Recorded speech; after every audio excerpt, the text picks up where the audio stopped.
Do you ever struggle with the thought that you should just be able to pray away mental illness? Do you struggle with the thought that having a mental illness means that you might be spiritually weak in some way? Today on The Possibility Mom, I am joined by my new friend and author, Maura Preszler, to talk about what it means to navigate mental illness and prayer. Welcome to The Possibility Mom Live.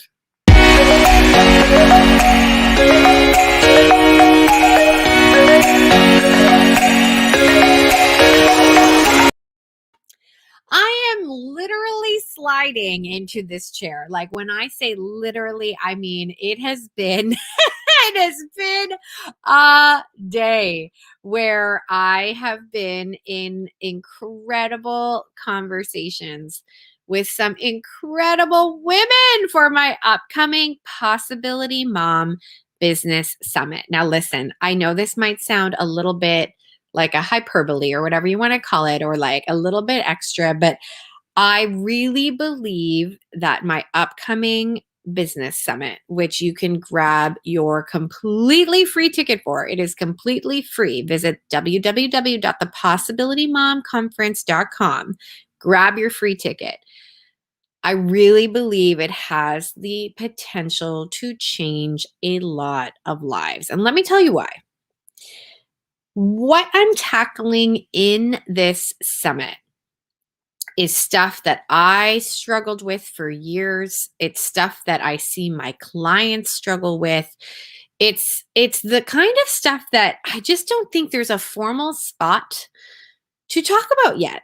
Meaning that I don't know, like I don't know how to describe it. Like there's a lot of conversation I think out there on work-life balance. There's a lot of conversation out there, I think, on being a girl boss and kind of just like killing it with your dreams.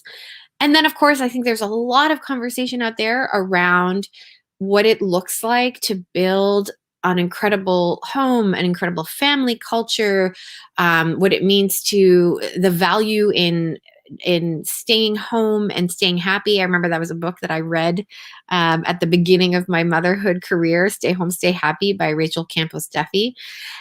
Anyways, I think there's a lot of conversation around that.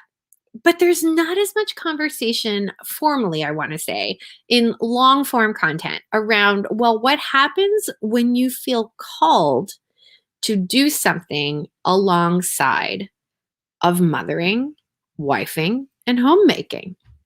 And what does it look like to do that well? What does that look like to do that with intention? What does that look like to be a good mom and run a business at the same time? That is what we are tackling, but it's so much more than that. Oh my gosh, guys. Like, honestly, here's the other thing that's been really cool about the conversations that I've been having is that there have been very similar themes and words that have come up from the various speakers involved. And when that happens, I just sort of feel like this is like a Holy Spirit thing. Like when people literally say the same phrases, but they are not at all in, contact or context with each other, when they are from completely different worldviews, different backgrounds, different life situations, but they're saying the same thing. It's going to be honestly an incredible long form conversation. So I want to encourage everybody, go grab your ticket. If you know someone in your life who would benefit from this kind of conversation, please share it with them. Thepossibilitymomconference.com is where you can go and grab your free ticket. There's also a VIP upgrade if you want to have the conference tickets or the conference talks beyond the free weekend. Alrighty. So very much on this theme, the pursuit of things in motherhood and doing all these things well is, of course, a conversation very near and dear to my heart. If you've been hanging out in my neck of the, especially YouTube world for the last few years, you know how important the conversation of mental health and mental illness is to me. To catch you up real quick on my story, and we'll put a link here in the show notes and a card right up here on YouTube. You can click it after the fact, that tells the story of me and my husband and our journey of what mental illness looks like in our marriage. But just to real quick give you the synopsis, we had been when we were getting married. You do marriage prep in the Catholic Church, which is essentially like a bunch of questions the priest asks you, and you might be guided in questions that you might want to ask each other. And I remember one of the things that kind of came out as we were preparing to get married was just like, is there anything that you feel would be important to disclose or whatever, right? And of course, Josh had some very serious bouts of depression, like clinical depression. Like, I'm not talking like I feel sad. I'm talking clinical medication, journeying with various healthcare providers when he was younger. But I kind of was like, I didn't really understand mental illness at the time. So I'm talking like, this is 21, 22, 23-year-old Lisa. No idea what that was. It was not a topic of conversation, I would say, in my family of origin, nor in my kind of even circles of friends. Like, it just wasn't something. I didn't really know anybody who had like a diagnosed mental illness. Like, maybe the closest thing was ADD or ADHD. At least in my world at that time, no one was disclosing to me a diagnosis of any kind. And so when he told me this, I was like, oh, okay, cool. Like lots of teens, you had hard times. Naively, I'm saying this, obviously. And so we got married. Very, like, I would say my husband at the time, I would describe him as very laid back, very happy go lucky, very congenial, very go with the flow. It was one of the things that my type A, more controlling personality, I think, really liked about my husband, that he was just so go with the flow. And when I look back now on our story, of course, I can see, like, now with many years, we're now going to be married 14 years this December. When I look back on our time back then, I can see, oh, okay, yeah, that was an example of anxiety. And that was an example of anxiety. And everything became Mack truck level, if you will, challenging right when I was pregnant with our third baby. So this is our third baby in 3 years, essentially. Well, a little bit more than 3 years, but I had a 3-year-old and an 18-month-old, and then had baby Leo right after. All of our kids were 18 months apart.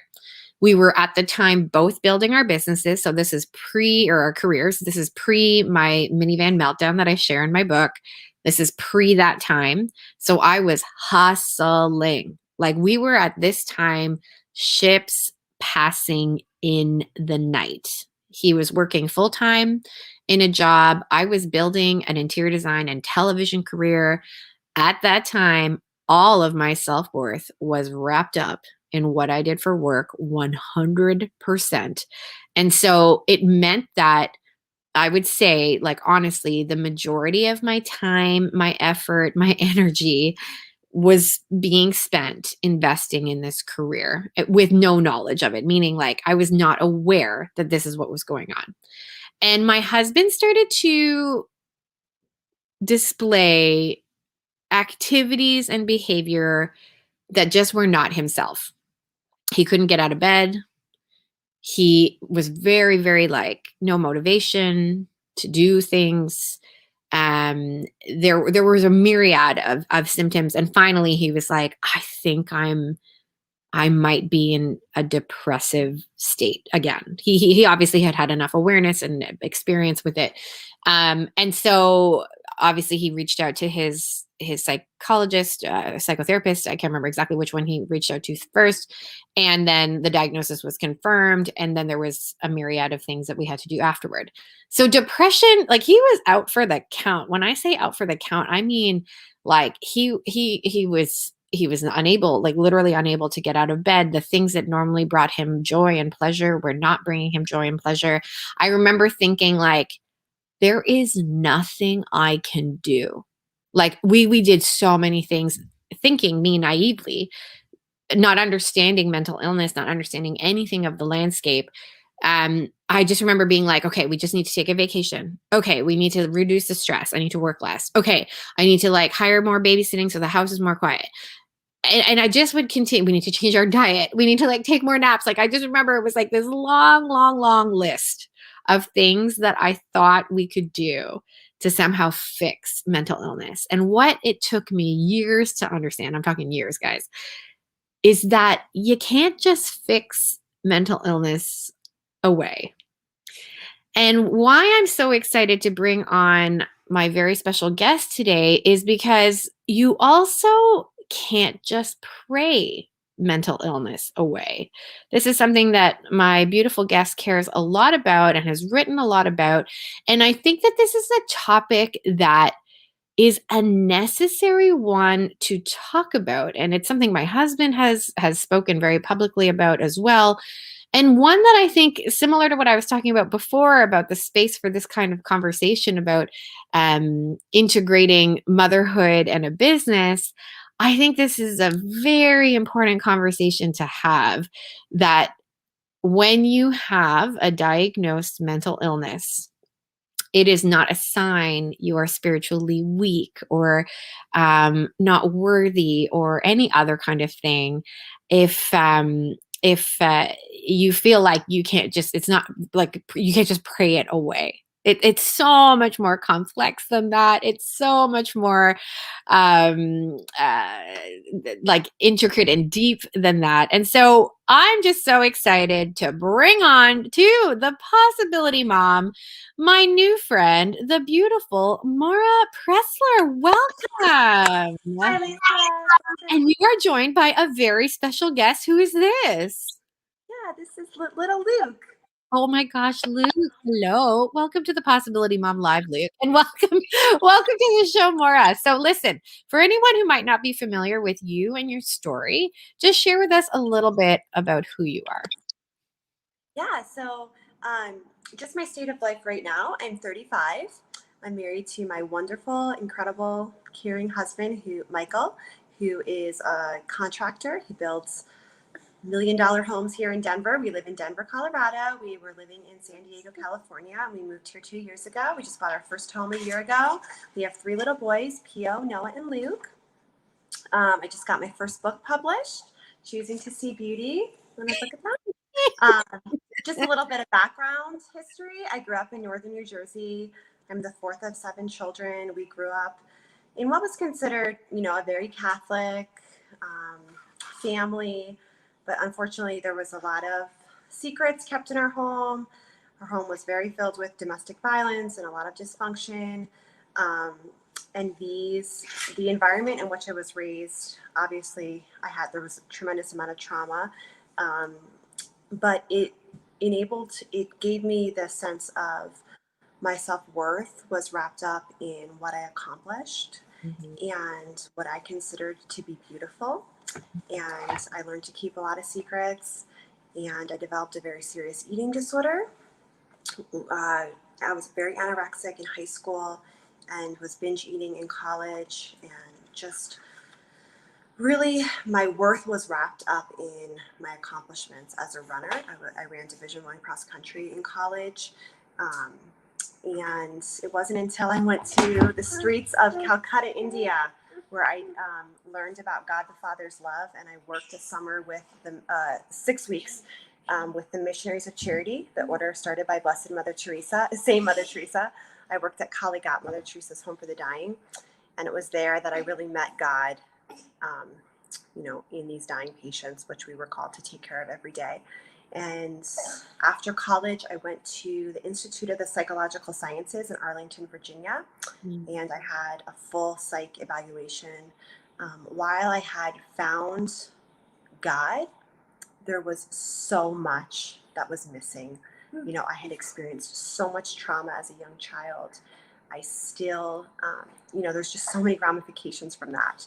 And so I got a full psych evaluation there. I was having, horrible nightmares. I was crying a lot. There were a lot of signs that something is not right here. So I went there for 2 full days of intense testing. And it was there that I was diagnosed with chronic depression, um, uh, chronic PTSD, and a borderline personality disorder. And they advised me to leave the East Coast, where I had, was born and, raised, and to kind of start a new life for myself. So they helped me find a Catholic doctor in Nashville, Tennessee. And a week later, I called him right away, and he saw my evaluation. He was like, I really think I can help you. And I packed up my little Honda and I moved to Nashville, and I worked 3 jobs to pay for all the care I needed. And Wow. praise be Jesus Christ, like I got better and I got married.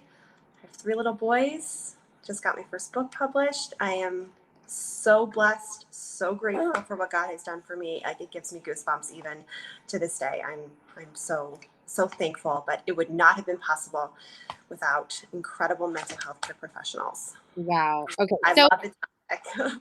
oh gosh, I mean, and it just, I could say so many things. Okay. So first of all, Yeah, so much how to unpack.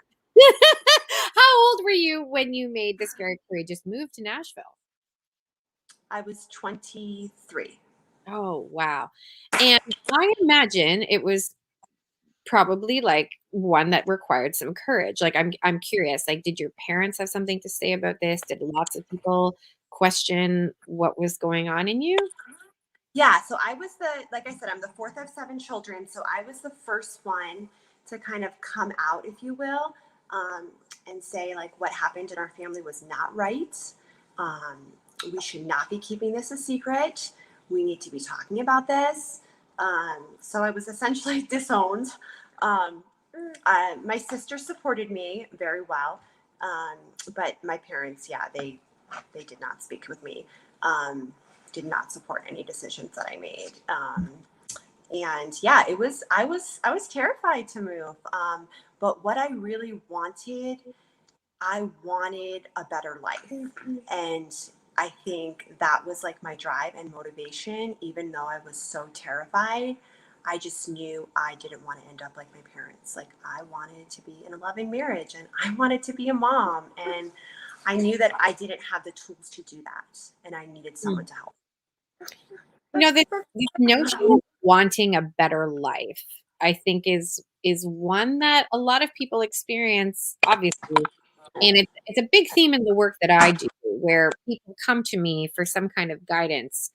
Either I want to start a business and that's the better life, or I want to, like similar to my story, I don't want my self-worth to be wrapped up in what I do for work. I want a better life. This whole notion of a better life Uh-huh. is a fairly universal one, I would say, right? But I think it also can be a confusing one, because if we don't define better life well, you could kind of make it whatever you want, which is a little bit Right. dangerous. So how did you find the right compass, let's say, towards a better life? Like, how did you know, to word the question another way, how did you know what was true? Grace. I mean, I think, grace built on nature. And I look back, and even my husband was like, you know, why didn't your other siblings, or why didn't, I don't want to share their stories, but why did they make certain choices and you didn't? Or, and I've certainly made my fair share of bad ones. Like, I don't want to, sit here and say that, but I think it was my time in India, and we prayed holy hours every day in front of the Blessed Sacrament. And that was the first time that I had sat for an hour in front of the Blessed Sacrament. I mean, I was like, looking at my watch, like, oh my gosh, we've only been here 5 minutes. Like, what am I going to do the rest of this time? And I just remember praying, like, just asking God, like, I was experiencing, like I said, so many symptoms of chronic depression, like kind of like how you mentioned, share the story of your husband in the beginning. Um, and just post-traumatic stress disorder, like so many triggers. And when I was diagnosed with a borderline personality disorder, which sounded really scary to me, what it really is a coping mechanism that a lot of victims of abuse, they're raised in such a heightened emotional and physical state where they have to take care of themselves. Here I was, just a little girl, And, I grew up way before I should have, and so it was like a come here, I'm going to push you away type mechanism of this is how I'm going to protect myself. Like, this is how I'm going to take care of myself. And when the psychologist at IPS described this to me, it was like a light bulb went off. Like, oh my gosh, this is why I have done this to boyfriends or, relationships. This is why it's so hard. And it kind of made me see, like, I'm never going to be able to get married unless I take it. Like, I could get married, sure, but it's not going to be the relationship that I want it to be. It's not going to last. I need to develop better coping mechanisms. So just to go back to answer your question, I really think it was grace. Like, it was just those holy hours. And then I came home from India, and I continued to find myself in front of the Blessed Sacrament. Like, I knew where all the adoration chapels were, like, around town. And I would just go there every day for an hour. And I just would ask God, like, to show me my beauty, to show me my worth. And it was the first time I was able, to see myself, like, in a relationship with God, like, as father, and me as daughter, and what beauty really is, as opposed to putting my worth in my accomplishments as a runner, schoolwork, or, I wanted to be a doctor, essentially. I mean, I love medicine, but I think it was more just like, oh, I'm going to be a doctor because, big status. You know, Yeah.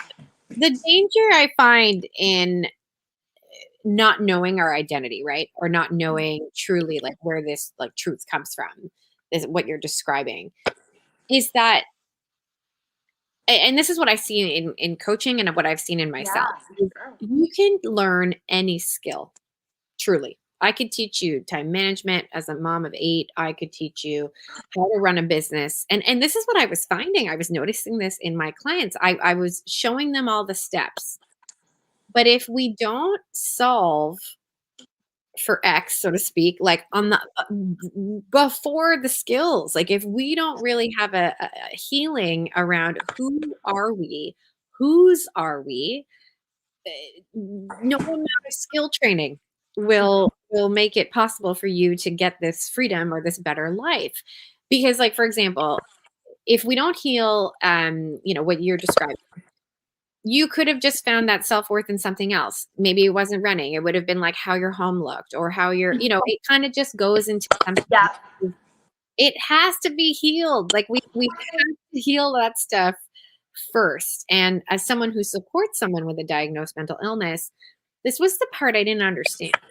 I really didn't. Like I kind of was like, we just have to fix our environment or we just have to fix our schedule. And I really didn't understand this concept. So if people are listening to this and they're feeling that same thing, like I need to understand like where to begin. Maybe they're supporting someone with a mental illness or they themselves, of course, are having their own struggles. Like where do you truly begin? How do you begin to heal what we're talking about? Like the self-worth, or are you talking about like a chronic, like, depressive state? Even just begin, like just I get a lot of questions from people here who watch our videos and they say things like, it's clear to me my husband has depression, or it's clear to me I have something wrong, but I honestly don't even know where to start to get help. Like where does one begin their mental health journey? I think making an appointment with a mental health professional is a really good place to start. Just calling and making an appointment, you'll see that they are normal people. They just want to help, and they have, this incredible degree, and they've worked all these hours to get this, knowledge. And the same thing, like I get a lot of messages like that too. And like, if you were diagnosed with cancer, what would your first of course, like, we're going to pray, like, okay, that's obvious, but we're not just going to go and prostrate ourselves in front of the Blessed Sacrament for the rest of our life. We're going to call a doctor who can help us make just get a roadmap. And that's what IPS did for me. So I would say, like, if you are finding yourself like if you're listening and you're like, my gosh, I'm really having symptoms. I'm really struggling right now. Like, you should make an appointment to get a psychological evaluation to see. And that was kind of the roadmap for me. Like, they did the evaluation, they showed me like the results, they showed me like this isn't some like, crazy thing they're just pulling out of the hat. Like, they actually sat down with me. It was hours, and they showed me like, this is how you scored, this means this, and this is why this means that. They explained childhood trauma to me. They explained what it does to the brain. I was so nervous to take medication. They talked about like neurotransmitters, what they are, how trauma affects the brain, and how chemical, like, how it was so imbalanced in my brain, and I needed medication to like balance it out. And that would be a great roadmap for someone who is, having active symptoms. If you're a loved one of someone who is experiencing symptoms, or make an appointment with someone in your area, email me. I have a list on my website of awesome Catholic and Christian doctors, and they would love to talk with you. Like, I can help you find someone in your area, and just make that initial phone call, get that roadmap, and get started. Like, they'll be able to help you, guide you forward.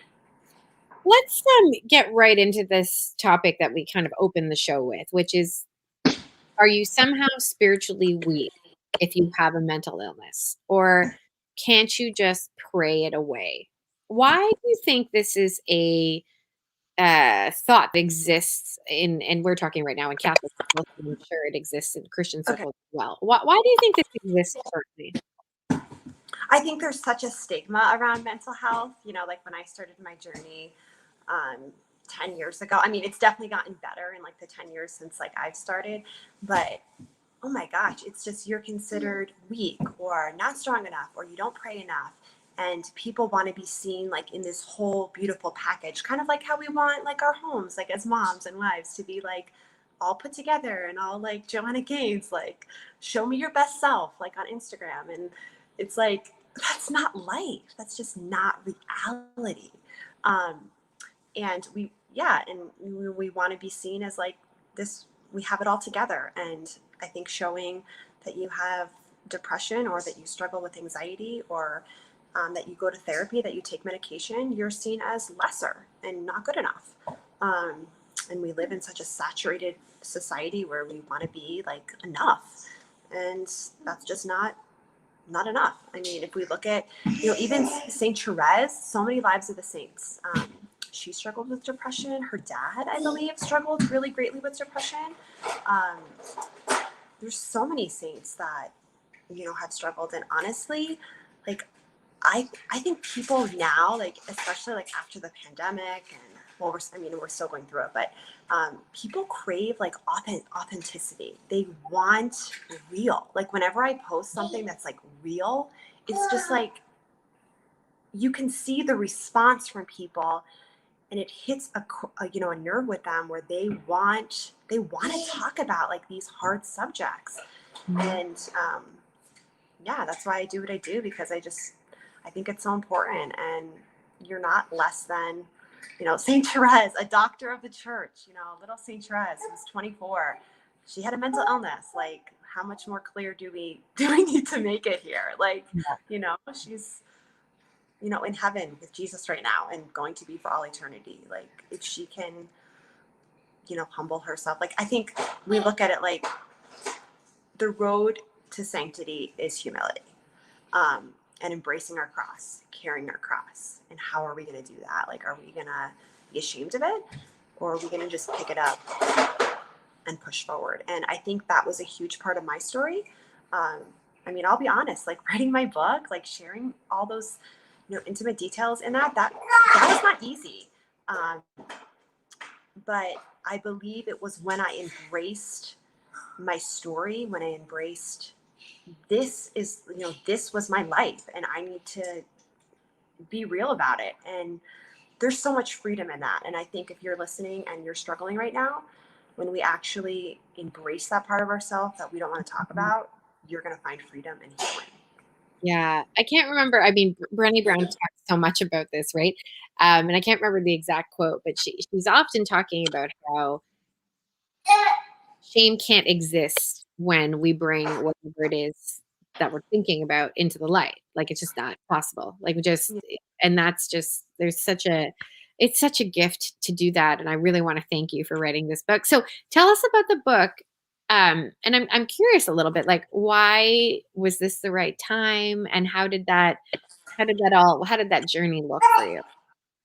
Yeah, so I started writing a manuscript when I was in therapy, 11, was that 11, 12 years ago? I forgot, I don't know. Um, and I had a couple book deals like over the years. Like I started Made in His Image 10 years ago, and people had reached out and said like, "Are you ever thinking of writing a book or like turning your blog into a book?" And I was like, "Oh, funny you should say that. Like I have a manuscript right here." Um, but I don't know. Like I got it.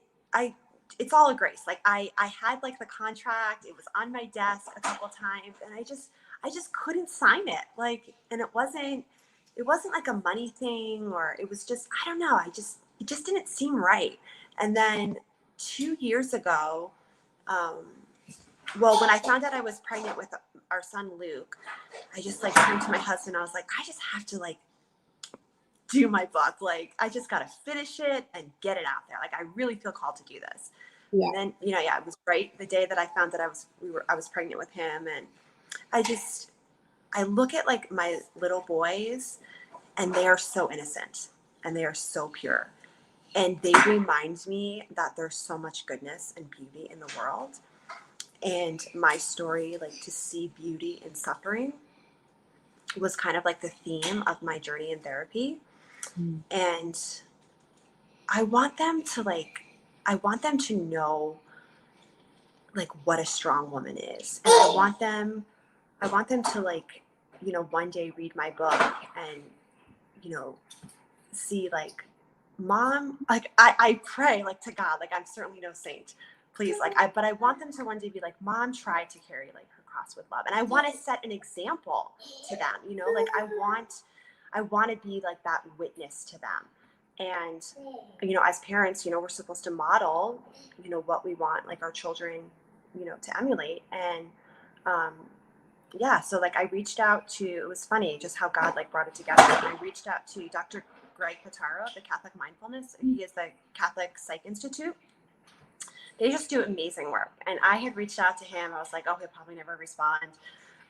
He's so busy. And he responded. Well, I reached out to see if he would write an endorsement for my book. This was 2 years ago. And um, he responded like within minutes. It was like, oh, I've seen like your work. I would love to, read it. Just send me like the manuscript. I was like, wow. So then he read it and he was like, who's publishing your book? And I was like, well, I don't really know. And he was like, well, would you like to like hop on a phone call sometime and talk about like publishing options? Because I guess he's published a couple books in the past, and he's was really kind of frustrated with like the whole publishing system. And he said like, I'm starting a publishing company and your book would be perfect for it. And I never once like second guessed it or doubted it. It was just like seamless the whole time. And when he said that and we spoke, I just knew it was right. So Ah, yeah, so great. Yeah, Dr. Greg is he's been very friendly to the Possibility Mom, and he's been on a couple of my conferences, and yeah, they're doing some really, really cool things over there at the Psych Institute. So, for you've built this platform, Made in His Image, and you publish content. You have a beautiful, engaged Instagram account, and we will put all the links in the show notes where people can go. I really want to encourage people to go and check you out. I was bawling. Like, whenever I prepare for interviews, of course, I want to make sure that I'm familiar with the story of my guests. And I was on your Instagram and I was a mess. Like, I just was bawling my eyes out for so many different reasons, for the vulnerability, for the beauty, for the encouragement, so many reasons. So please, everybody, go check out Made in His Image on Instagram. Uh, how do you protect your own mental health while pursuing an online, platform? 'Cause I'll be honest with you, this is something that I really struggle with, and I think I have pretty good boundaries, but I will definitely allow comments or what somebody else posted or just like these totally made up ideas in my head. I allow them to take more space than I would prefer. Well, what does this look like for you, Maura, to run a engaged platform, to spread your message, to try and sell some books, all those things that we do as online platform builders? What does it look like for you to do this, but also have, a great mental health practice around it? Yeah, that's an awesome question. 99.9% of people that follow me are so sweet, so kind. There's always like that 0.1%. And what helps me um, just kind of tune out the negativity, what I focus on the big three, which I'll say I coined the phrase before This Is Us, the show, but body, mind, and soul. So I have to be taking care of myself. So body, like I said, I grew up as a runner. I don't run the distances that I used to run, but I have to run 5 days a week. And that usually means like getting up. Well, I get up very, very early. I like sometimes I'm, working in the middle of the night, which is not always the best option, but I have to run before my husband leaves for work. So I have to make sure I'm doing that. I'm still on medication and probably will be for the rest of my life. So taking my medication, that all falls into mind, body is the running, making nutritious meals for my family, making sure I'm eating well, and praying. Like after I drop off, my kindergartner at school, I'm able to go to mass with my two other little ones. And, even if it's like we spend the whole, it's a really long daily mass. It's like 15 minutes. And I feel like I'm in the back the whole time, like with my 1-year-old. But we're there. And I'm just like, we got to do it. Like, so if I'm taking care of like body, mind, and soul, I find that, as moms, like obviously our husbands are like the spiritual head of the family, but wives, moms, we kind of get it done. Our whole family is running better when I'm taking care of myself. And I used to think that was really selfish. Like I should, taking time for myself is, like a luxury. But no, it's like one of the best things that I can do so that I can protect, like you said, my own mental health and not let negativity get to me, and that I can be, I'm a wife and mother before I'm, an author or anything else. And I just want to be the best that I can for my boys and my husband. Amazing. Do you So limit that's your time online? I do. And I'll turn my phone off at night, and I have a very strict, like, I don't take my phone in my room. Yeah. If I'm taking a nap, like I saw your post the other day about taking a nap, and that hit me like so, because I do the same thing every Sunday. We come home from church, and my husband, I think it took us like a year to get it down, because he was like, well, can't I just like go mow the grass or go like do something? And I'm like, nope, you got to be inside, because if the kid cries, guess who they're gonna come to? Mom. So we finally got it down, and he's so supportive. I'm like, I need like a 2.5 hour nap. And you just, yeah, like I just turn off the electronics, and like this is my time to like rest and recharge. And yeah. It's the best. I highly recommend everybody Yeah. Sunday nap, or if you can do it daily, put a daily nap in your schedule. Yeah. Like truly nap when your kid is napping in the afternoon. Of course, you can't nap all the time, but Yeah.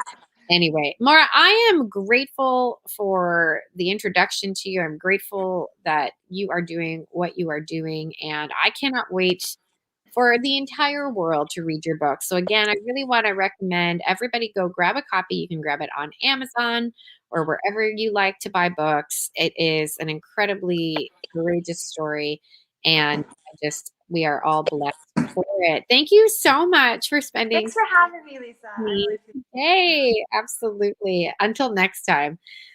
My friends, it requires courage to live a better life. That is just it. when I look back on our own story of navigating mental illness, I lived in so much shame around it. I wasn't the person going through it, but I lived in so much shame. I felt like I had to make excuses every time that we didn't attend something. I felt like I had to somehow explain or justify why our behavior was different.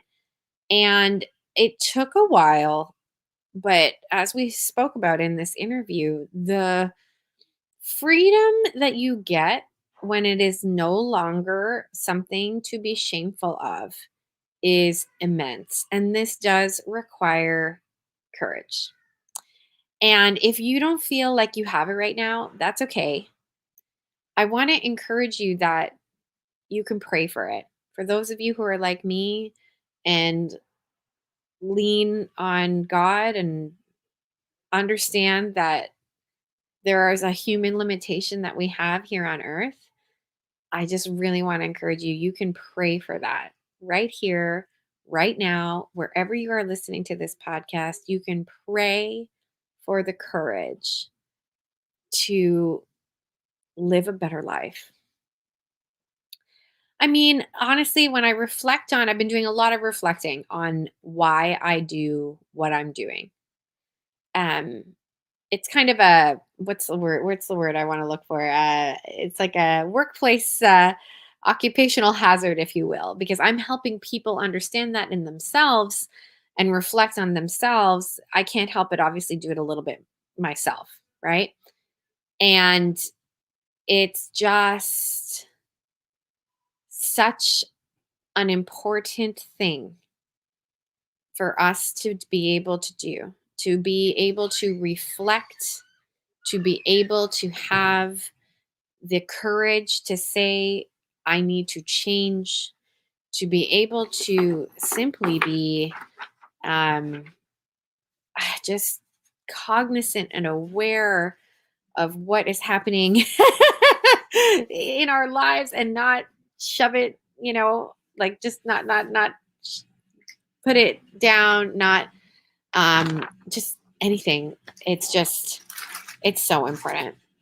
So, my friends, thank you for joining me yet again. I will be back next week, and I really hope you'll all come join me at the Possibility Mom conference.com, where I will be exploring this concept more on what it means to choose a better life and the steps that you can 100% take to get there.